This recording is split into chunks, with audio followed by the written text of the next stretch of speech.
એક જાતનો ડ્રાઈવર, તળાજા મહુવા ગાડી હાંકતો, ગીરગઢડા સુરત બસ હાંકતો. 11મું ધોરણ ભણતો ને સાહેબ, એટલે ભણ્યો નહોતો 11મું, 10એ બસ કરી નાખ્યું આપણે. પણ 10મું પૂરું કરી અને સીધો સાહેબ હું ડ્રાઈવર થયો. હવે તમે કલ્પના કરો કે 11મા ધોરણનો વિદ્યાર્થી, એની ઉંમર કેટલી હોય, છતાં હું ગીરગઢડાથી સુરત આખી રાત બસ હાંકીને જાતો. એટલું નહીં, પેસેન્જર કહેતા કે આ છોકરો. અને 6 મહિનાની અંદર સાહેબ એવું નામ થયું હતું કે બુકિંગ કરાવવા આવે ને તેમ કહેતા કે માયાભાઈ જે ગાડીમાં હોય એમાં બુકિંગ આપજો. ડ્રાઈવરે એવો બન્યો, જેમાં જાઓ એમાં પરિપૂર્ણ જાઓ, જેમાં પ્રવેશ કરો એમાં પરિપૂર્ણ પ્રવેશ કરો. બાકી નિમિત્ત જ્યાં હશે ત્યાં જવાનું છે, મોજથી જાય, આનંદથી જાય. અમે કીર્તિભાઈ જેલમાં ગયા હતા એકવાર, એટલે પ્રોગ્રામ દેવા. એકવારની જેલમાં કેટલી વાર ગયા આપણે, વગર જામીને બહાર નીકળવું. એટલે તો જેલમાં પ્રોગ્રામ ગયા ને, મેં કીધું ને કે અહીંયા લાગે ગુજરાત, એમ અમે અહીં બેસી જઈએ ને એટલે પૂર્ણતાથી પ્રવેશ કરી જાય. પછી અમને ખબર ન રહે અમે ક્યાં છીએ. તે મારે જેલમાં કહેવાય ગયું, મિત્રો એવી પવિત્ર જગ્યાએ મળ્યા છીએ. ઓલા કેદી કતરાણા કા કોણ લાવ્યું આને, મને જો ગોથું ખવાઈ ગયું. મેં પણ હવે ગઈ તો ગઈ ગાડી. એટલે મેં કીધું નહીં મિત્રો, જો કૃપા થાય ને એટલે તરત શબ્દો મળી જાય. મામા, અરે મામા, મામા હજળ બેસી ગયા, હલો તો ખરા થોડા. એટલે મને થયું કે હારું બોલાઈ ગયું પવિત્ર જગ્યા. એટલે મેં કીધું નહીં મિત્રો, પવિત્ર જગ્યાએ મળ્યા છે. જેલ એટલે ભગવાન કૃષ્ણની જન્મભૂમિ.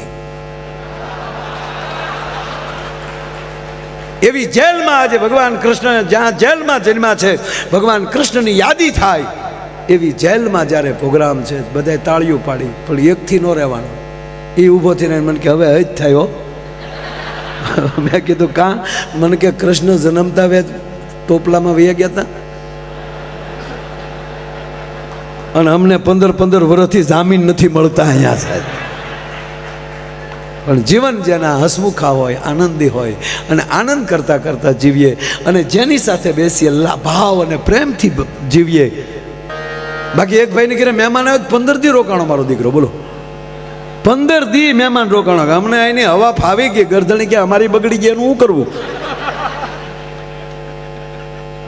જવાનું નામ લઈ નહીં. એક દી રાજ્ય કંટાળીને બેઠો હતો. તેની પત્નીએ કીધું કેમ મૂડલે જ છો? એ કે આ જો ને આ માયો કેટલા દીધા આવ્યો. આપણે આપણું જ નામ લઈને ખોટી માફીઓ કોકની માગવી. ગુજરાત ગુજરાત છે ખરેખર કહું સાહેબ. જ્યારે જ્યારે આખા રાષ્ટ્રને તકલીફ પડીને ત્યારે કોઈ જાગ્યો છે ને તો ગુજરાતમાંથી જ જાગ્યો છે. તમારે લખો અહીંયા લખી લેજો. મહારાણા પ્રતાપની ભુજાઓમાં તાકાતના ફડાકા મારતા હતા ત્યારે એક સારા અશ્વની એને જરૂર હતી, ત્યારે ચેતક ગુજરાતે આપ્યો. મહારાણા પ્રતાપનો ચેતક હતો સાહેબ, એ ગુજરાતનો હતો, પાંચાળનો હતો. શિવાજીને જ્યારે જરૂર પડી ત્યારે ધન ગુજરાતે આપ્યું. બહુ આખું નથી જવું. અંગ્રેજો કોઈથી હારતા નહોતા. તેથી જાગ્યા છે ને તો 2 વ્યક્તિ ગુજરાતમાંથી જાગી હતી, સરદાર વલ્લભભાઈ પટેલ અને મહાત્મા ગાંધી. 2 ગુજરાતના હતા સાહેબ. અને આઝાદીના 75 વર્ષ થઈ ગયા, જ્યાં સુધી આપણે હળ નહોતી હુસતી, ત્યારે ફરીવાર પાછા દિલ્હીમાં અત્યારે કોઈ બેઠા હોય તો એ ગુજરાતના નરેન્દ્ર મોદી ને અમિત શાહ. ગુજરાત ગુજરાત છે યાર. ભારત માતા કી જય જય શ્રી રામ. એક ગુજરાતી બેંકમાં ગયો.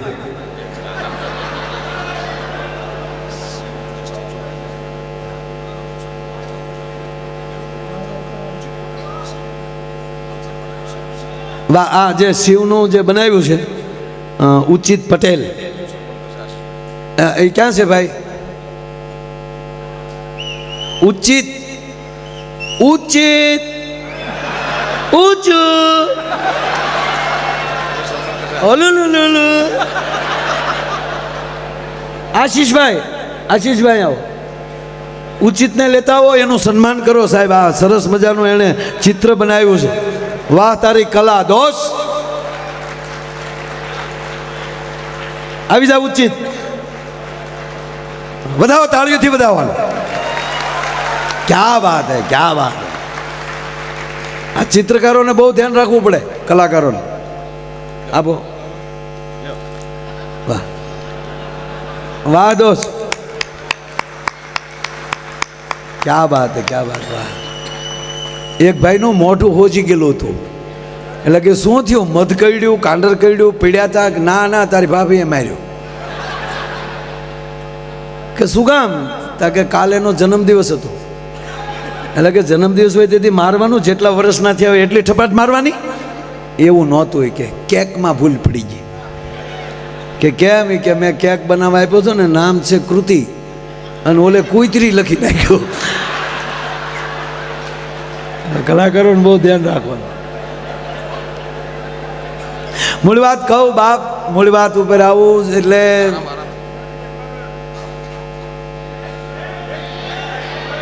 એ ઘડીક બેંકમાં ભલે ગયો. ઓલો ઓલો ઓલો એ મને ખબર છે, એ બેંકમાં ગયો, ત્યાં પગ્યો હતો. પણ વૈશમાં એક જણો ઓલો ભાઈ મહેમાન હજી બેઠો છે. જો ખરેખર ભાઈ, તમે કહેતા હતા ને કે આમ ગાડીમાં નીકળી એટલે અમારા ભાવનગરના વડીલ તમારે હારે બેઠા હોય તે કહેતા કે માયાભાઈ નથી કહેતા, મારા ભાઈને જગાડો. એટલે ઓલું વગાડે ને ગાડીમાં, આગે ગાડી અહીંયા ને જાગું હું ત્યાં. ખરેખર એટલે મજા જ કરવી છે. એટલે મજા ક્યારે આવે કે હજી એક વાત પૂરી નથી પડખેલી બીજી વાત નીકળે ને ત્યારે માનવાનું કે અમે હોળે કળાએ તમારી હામાં બેઠા છીએ. અને એનું કારણ અમે નથી, એનું કારણ તમે છો. તમે જેવી રીતે સાંભળો છો ને એટલે અમને જમાવટ થાય. બાકી અમુક જગ્યાએ પ્રોગ્રામમાં જાય ભાઈ 3 કલાક નથી જાતી. અમને એમ થાય કે ટેસ ભાંગે એ બાને જો પ્રોગ્રામ આમ જ બેઠા.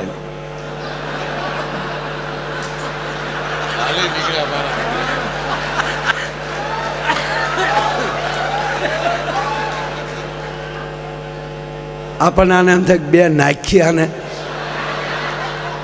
અને પાછા જેને ગુજરાતી ડાયરામાં આવે ને એને એમ કે એ બધું લોકલ કહેવાય. લે તું વીઆઈપી નો દીકરો કેદું નો થઈ ગયો? આવ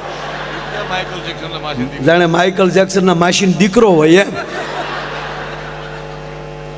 નહીં, જેને જેની ભાષા હારે પ્રેમ ન હોય એ માણસ નથી. જેને જેની મા સાથે પ્રેમ ન હોય એ માણસ નથી. અરે કહેવા ગયો, જેની માતૃભૂમિ પ્રત્યે પ્રેમ ન હોય એ માણસ નથી સાહેબ. આ ત્રણેય ધારા આપણી પાસે હોવી જોઈએ. મોરારી બાપુ ભગુડા હતા, બાપુની કૃપાથી જ એવડું મોટું થયું કામ, મા મોગલની કૃપા. તો કીર્તિભાઈને પૂછતા હતા, અને તે તો ઠામુકો નહોતું બોલે.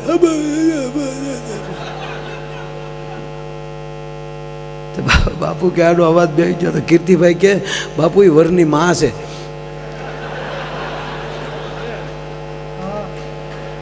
અને આપણે જોજો દીકરાના લગ્ન હોય ને એટલે માને એટલો હરખ હોય.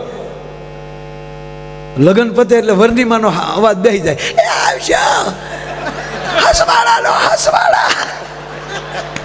કારણ કે વેવાળીના હાથના ઠેફલાય ખવાઈ ગયા હોય, પાછા ડાલડા ઘીના. હવે તકલીફ શું થઈ ખબર? હવે હાચું ખાઈ તો અવાજ વયો જાય. પેલા ડુપ્લિકેટ ઘી ખાતા તો માણસને નડતું હતું. અત્યારે હાસું નથી ખાઈ શકતા, એ નડે. પેટે તકલાદીના પેટના થઈ ગયા છે. એ પીઝા ને બર્ગર સિવાય બીજું પાળતા નથી.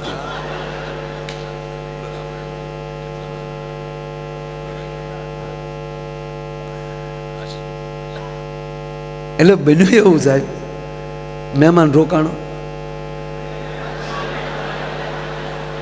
15 દી થઈ ગયા.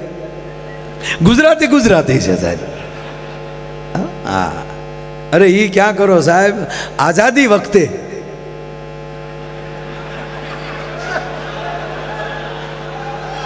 આખા દેશમાં, આખા રાષ્ટ્રમાં ગાંધી બાપુ અને વલ્લભભાઈ ફેર્યા ત્યારે પહેલા વહેલા 1800 પાદર આપ્યા હોય ને તો એ ગુજરાતના ભાવનગરના કૃષ્ણકુમાર સિંહજી આપ્યા સાહેબ.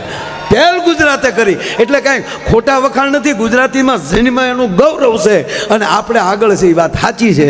અને એટલે ભારત માતાના આપણે લાડલા બાળ છીએ. ઓલો રોકાણો 15 દી. એ ગુજરાતી જ હતો.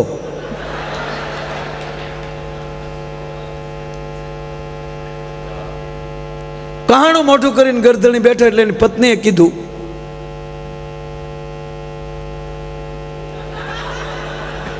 મોજે દરિયા, આ બધું બધું બધું.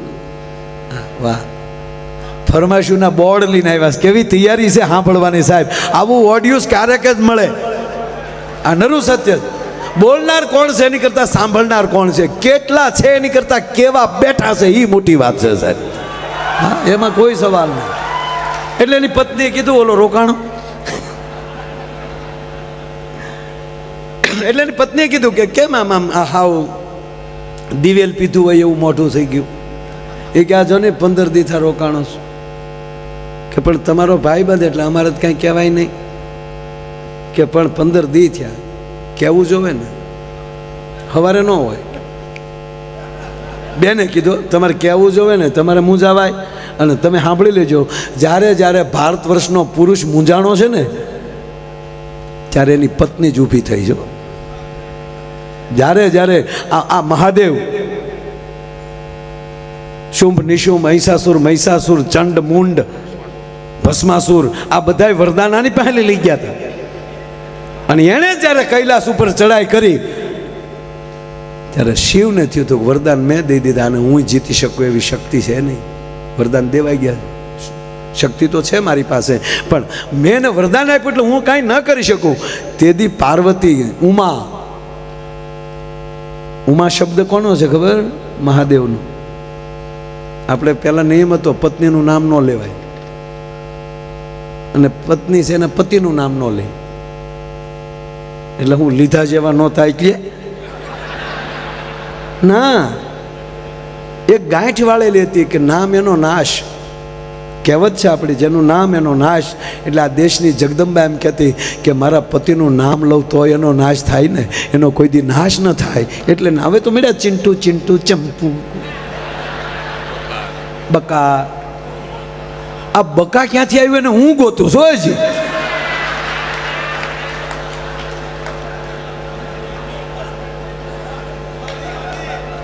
એટલે મૂળ વાત સાહેબ. એટલે પછી એનું નામ આપણને બીજું ગમતું હોય એવું પત્નીનું નામ એ નામથી આપણે બોલાવતા, એના મૂળ નામથી નહીં.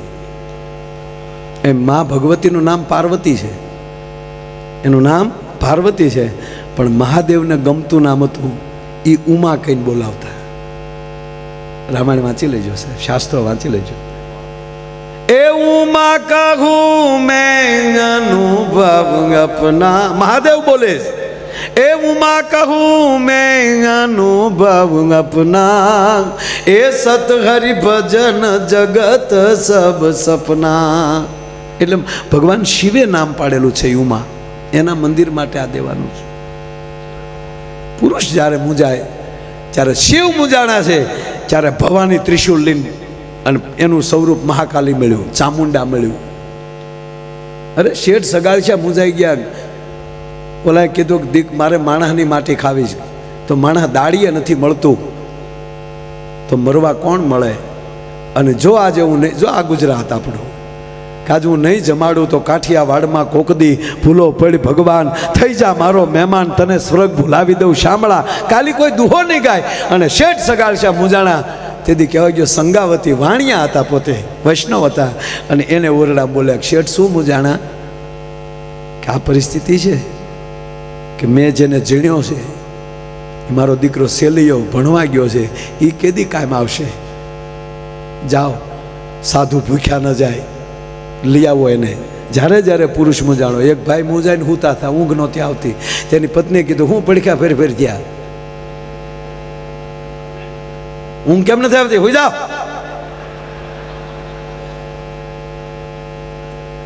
એ કે એવું કાંઈ નથી. આપણી બાજુવાળા સંજયભાઈ છે ને, કે હા એ 5 લાખ રૂપિયા માગે ને કાલની મુદત છે, કાલ દેવાના છે ને આપણી પાસે છે નહીં, એટલે મૂંઝાણો. ઓહો, 5 લાખ રૂપિયામાં કરોડ રૂપિયાની નીંદર બગાડો છો? એની પત્નીએ કીધું શાંતિ રાખો, થઈ જાય બધું. એને ઊંચ્યું કે આની પાસે ક્યાંક બેલેન્સ પડ્યું છે. અથવા તો ઘરેણા હશે તો વેચી નાખશે, એને તો એ જ વાત આવે ને યાર. અને બેને બારી ખોલી રાતે 1:30 વાગે. સંજીભાઈ, એ સંજીભાઈ, હા બેન, તમારા ભાઈ પાસેથી 5 લાખ રૂપિયા લેવાના છે કે? હા. નથી દેવાના, થાય એ કરી લ્યો કરીને બારી દઈ દીધી. પછી એને પતિને કીધું કે હવે તમે હુઈ જાવ, જાગશે સંજયભાઈ.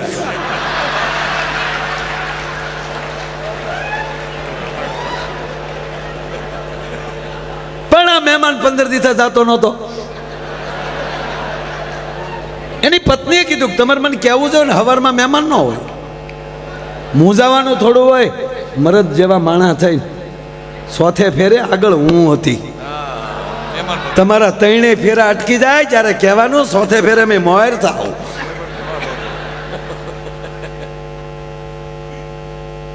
જમાડ્યા, રાતે વાળું કર્યા, જમીન સુવા ગયા. એ મહેમાન સૂતા હતા ને, બેન ન્યા ગયા. એને કે અપમાન કરું ને એટલે હવારમાં ભાગી જાય. મહેમાન સૂતા હતા ને એટલે ડાયરેક્ટ ગાડલું ખેંચ્યું. હવે ગાડલું ઉઠ, 15 દિવસે આવ્યા, તમે આવ્યા તેદુના છોકરા નીચે હુવે છે, લાવો ગાડલું. એમ કરીને બેન ગાડલું ખેંચીને વી ગયા. તા મારો દીકરો ઓશીકું લઈને વાહે ગયો. આલ્યો આલ્યો બેન, ઓશીકું લેતા જાઓ, મને તો હાવ હેઠું જ ફાવે. હવે આને કેમ કાઢવો કયો? એટલે પહેલાં ખબર, આપણે ગામડામાં આપણું ડેલી હોય અથવા તો દરવાજો હોય, ત્યાં બહાર ઓટો રાખતા, અને મહેમાન આવ્યા ને એ ઓટે બેઠા બેઠા પાણીનો લોટો અને દાંતણ, ઓટે બેઠા બેઠા દાંતણ કરતા. ત્યાં મહેમાન હવારમાં દાંતણ કરતો હતો, ત્યાં એનો પાડોશી અગાશી ઉપર ઊભો ઊભો બંદૂક આમ કરે. મહેમાન આમ યો, ત્યાં મહેમાનનું દાંતણ મેં ઢક ઢક ઢક ઢક ઢક. એટલે ગરધણીએ કીધું, શું થયું? ગરધણી કે શું થયું? દાંતણ કરો માયાભાઈ, દાંતણ કરો. અરે દાંતણ શું કરે? ઓલો બંદૂક.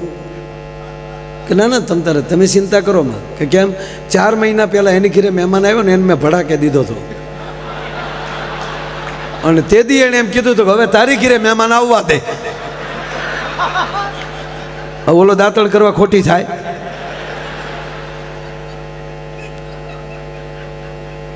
એમ ગુજરાતી બેંકમાં ગયો.